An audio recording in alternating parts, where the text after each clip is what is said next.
Oh. Hey guys, welcome back to another weekend. Hey, what's up everyone? All right, quick update. We got foundation and footings all done. Woo! Definitely. Yay! Yeah, and there's still more space for, RV access there and another RV access here. So definitely got a lot of space on this lot. So other than that, welcome back to... Let me straighten this out. Welcome back to a weekend at home. So we left off was the portable AC. That was a hit. That worked really, really well. Not having to turn on the generator while driving. It did get a little cold though, didn't it? Yeah, it got pretty chilly. So you can drive with the generator on to power, the AC during hot weekends, I believe. Which is not recommended. Yeah, they say you can. I mean, I don't. I wouldn't drive with the generator. Yeah. I mean, But I don't people see do- anything that would make a People effect on it. People do it so that they can power things like the AC.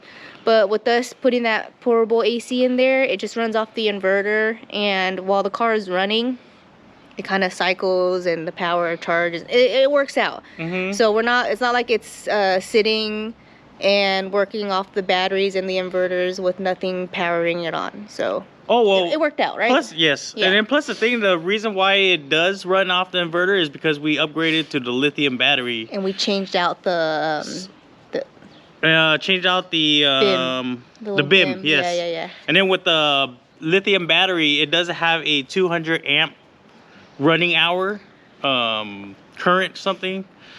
I'll find out more about that. Yeah, But I don't think you can run down on the stock batteries though, because there's too much amperage. Oh, that's right. So yeah, so if you guys have been following along, we have done a lot of different things with our Super C.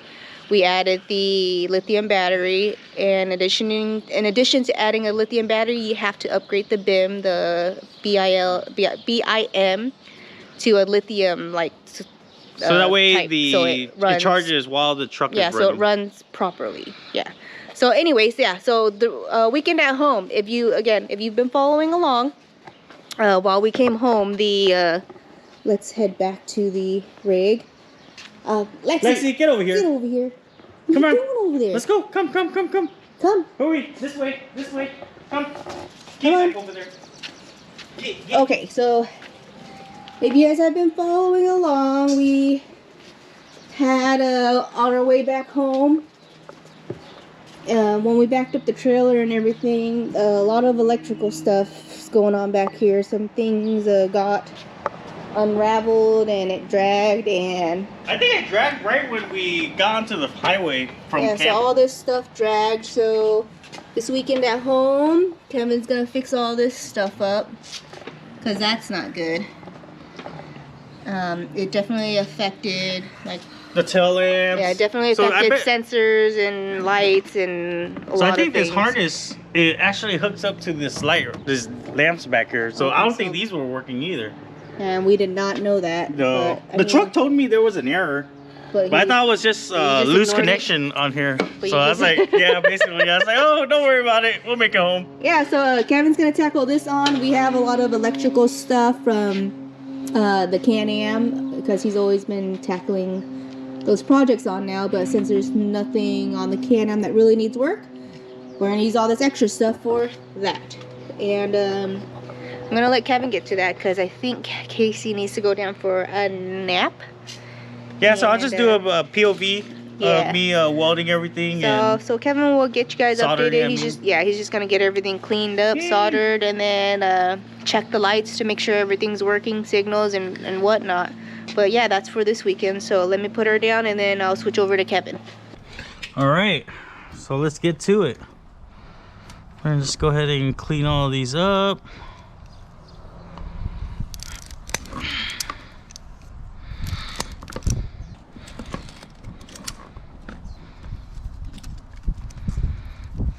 What's up, bud? You trying to help?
so convenient having this tool right here.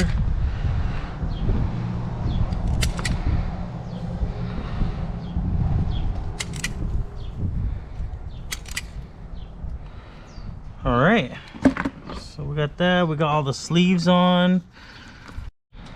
So these sleeves, they're 3:1 shrink ratio, plus it also has adhesive lined on the inside. So once I heat it up, it's gonna basically put adhesive to make it watertight. Flame retardant, dual wall heat shrink tubing. Yeah, all the plus. So that way, plus these wires are exposed to the elements, so that's some extra protection. But yeah, I think it was like 10 bucks on Amazon. Plus it has the prime shipping. Can't beat that. Lexi, get over there. Go pee pee.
All right, down to the last wire. So I noticed with this solder, it doesn't work very well. And this solder is from my RC car, and this one works really well. So I don't know what the difference is, but I prefer this one. If you guys know what the difference is, let me know. Maybe because it's brand and the value, I mean the quality of this one, which is for RC car, is better than this one. But I don't know. So I've been trying both, and it seems like this one solders very clean, and then this one solders extremely dirty. This is kind of like flux core welding, and this is kind of like mag welding. So, oh, that's my opinion. But I'm down to my last wire. Woohoo! And we're gonna finish this one up. Took a lot longer than I expected because I tried using this stupid wire, but maybe I'm doing it wrong. I don't know. But I think I'm gonna go ahead and just finish it off with this one. I'm gonna let you guys see how well it works. So let's go ahead and tinder this. And once I dip it, see, it like saturates the whole wire, and the finishing is very nice. So I feel like it's a very solid weld or solder. But if you guys know the difference between this one and this one, please let me know. I don't think I'm ever gonna buy this one again, so I might have to just go on Amazon or basically to the hobby store and just get some more of these. But yeah, I think this is the last wire. Yes, it is. So we're gonna go ahead and slide this heat shrink over, make sure it's centered.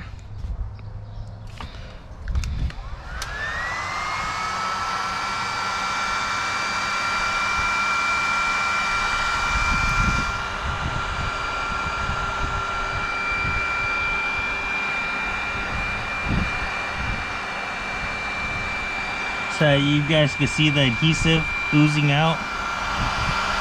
That gives me a sense of security that water is not going to get in there and create corrosion. Gives it a nice perfect seal. Nice. Ooh. So let's see. There's this one, this. Yeah, I think I think that's it. There's how many wires? 1, 2, 3. These look like 10 gauge. This is probably at 14 or 12. And this is probably 16 and an 18 gauge. So we have 6 wires total that got destroyed. And I'm gonna double check everything. Make sure it's all sealed. And then we're gonna go ahead and just tape it up. I didn't want to, so I had to basically shorten each wire by maybe, say, 1/4 inch, 1/2 inch to a 1/4 inch. And I didn't want to just go ahead and cut these up. So I might just do a loop. Oh, you know what? I think if I could just wrap this around this, and it'll just go back to its. There you go. Sweet. Yeah, it's kind of windy out here. So I had to use the box, the container, to block the wind a little bit. But other than that, there we go. I think that worked out very well. Maybe I should basically tape this up to give some more seal. And maybe keep the wires from moving around with all the vibration. Oops, oops, oops, oops. Ah!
Alright.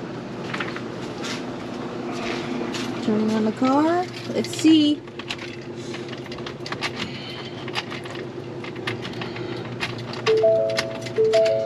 Probably turn one of the signals on too. I'll probably just put the E-light.